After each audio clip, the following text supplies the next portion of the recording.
en la peli, me llama mucho la atención el trabajo que hay de gestos, de comunicación no verbal en los personajes, sobre todo porque al final sois todos personajes muy parcos en palabras. Luego es una película que también enfatiza mucho los planos medios, los planos cortos, esas miradas y tenéis gestos, tu trabajo con la voz, el tuyo, por ejemplo, ese mono casi, podríamos decir en algún momento, que dice mucho más lo que vemos que lo que decís. Sí, yo creo que hay una fisicidad muy concreta en la película, los personajes, que a nivel de ensayo lo trabajamos mucho las 5 semanas de ensayo previas al rodaje que tuvimos con Lino, que construimos a los personajes desde esa corporabilidad, desde esa emoción. Creo que muchas veces lo que tenemos en la cabeza, lo que tenemos también en el corazón, en el estómago, nos da un físico, ¿no?, concreto. Yo también es una cosa que me gusta mucho componer desde ahí, creo que se ve. Sí, intentamos quitar como mucho material de diálogos y o sea, limpiar, o sea, todo lo que se pueda contar con la cámara Sí. es siempre muchísimo más interesante que lo que tengas tú que verbalizar para que se entienda. O sea, que ese precisamente es nuestro trabajo, pero también es el trabajo importante de Lino como director, de encontrar la manera de contar la película lo mínimo posible y siempre pensando que el espectador es una persona inteligente que va a ir a ver la película, no hay que dárselo todo masticado. Y que aquí encima tenéis el reto de, al rodar en analógico, hay muchas menos tomas. Es decir, que Sí, al final claro. tenéis que estar mucho más concentrados y mucho más metidos desde el primer momento, que no hay ese margen para jugar con matices, para proponer cosas como a lo mejor grabando en digital si se puede. Sí, pero tampoco cuando grabas en digital Tampoco.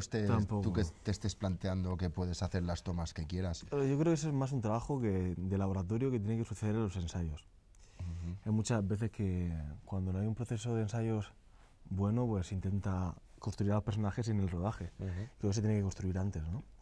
Claro, eso hoy, por ejemplo, con el digital, obviamente los tiempos son los que son, pero a lo mejor el director puede decir, bueno, pues vamos a seguir un poco la cola para ver cómo puede seguir a lo mejor esta escena. Sí. Son cosas que aquí se pierden, tiene que estar todo más acotado, más concreto. Sí, bueno, es un trabajo de dirección, o sea,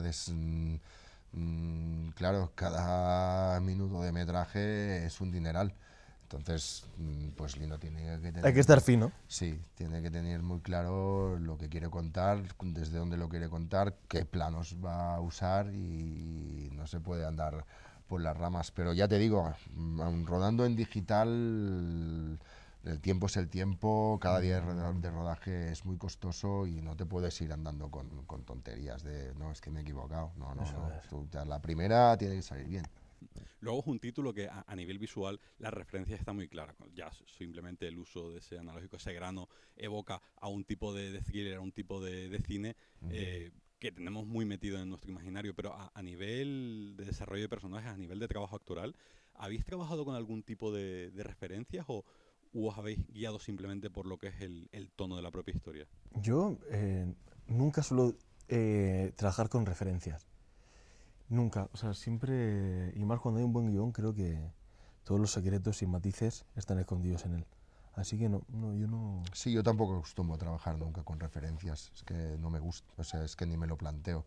Prefiero coger el guión y trabajarlo, luego Lino nos dio un montón de información, tuvimos 5 semanas de ensayo antes de empezar a rodar y lo que sí haces es, pues, si has tenido la suerte de tener ese proceso de ensayo-error, que ahí sí que te puedes permitir, pues, probar varias cosas, luego cuando llegas a set, pues usar ese decorado que tuvimos, que en muchos casos eran, pues, localizaciones reales, que eran prostíbulos de verdad, y entonces empaparte un poco de ese ambiente y jugar con todo eso.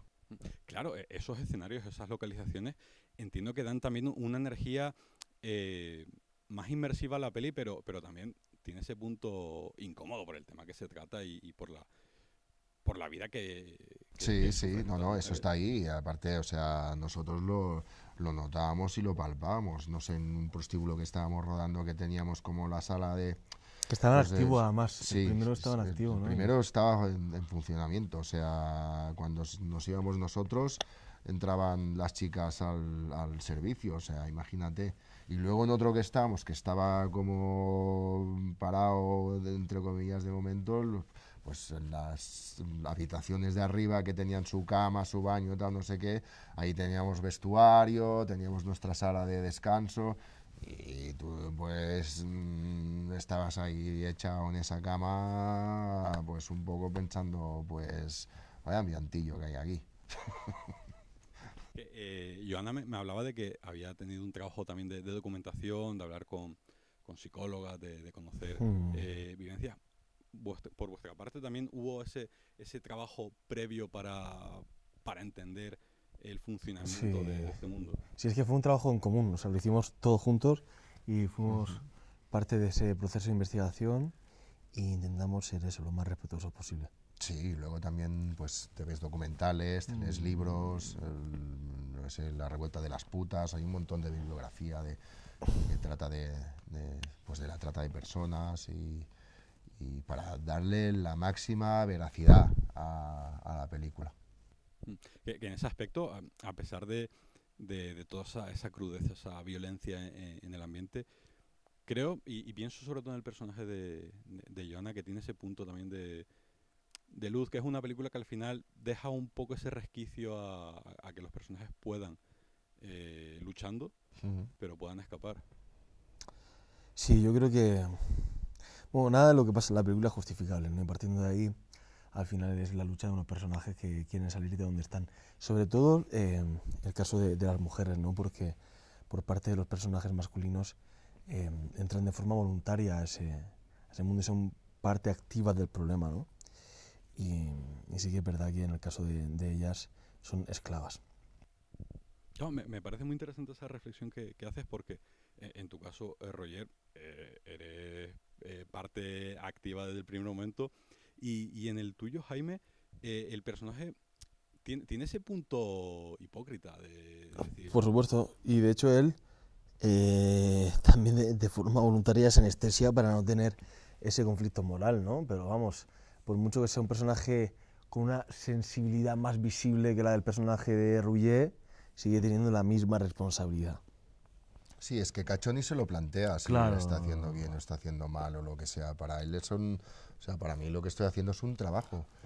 En realidad, si le preguntaras, él te diría que es una bellísima persona. O sea, porque tiene amistad con el man, tal, o sea, todo lo otro, o sea, toda la carga moral que nosotros le ponemos cuando lo vemos desde fuera, hay un montón de personas que no se la plantean en ningún momento. En ningún momento. Y con esto ya acabo, porque creo que es la clave.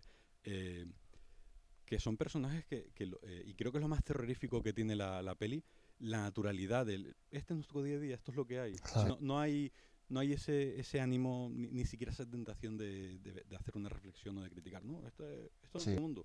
Sí, o sea, lo que pasa es que visto desde fuera cuesta entender.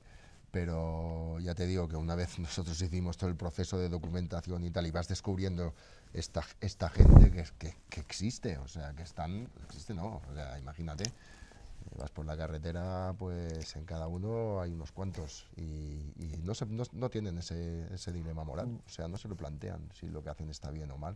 Y para ellos las mujeres son una cosa de usar y tirar y se acabó, y chimpum, y no piensan más allá de eso. Eso es terrible, pero es así. Pues nada más, ha sido muchas gracias, un placer. Que haya mucha suerte con a ver, ojalá que sí. Y ánimo con lo que queda de Junket. Estamos ya en la recta final. Me alegro. Pues muchas gracias a ti, un placer.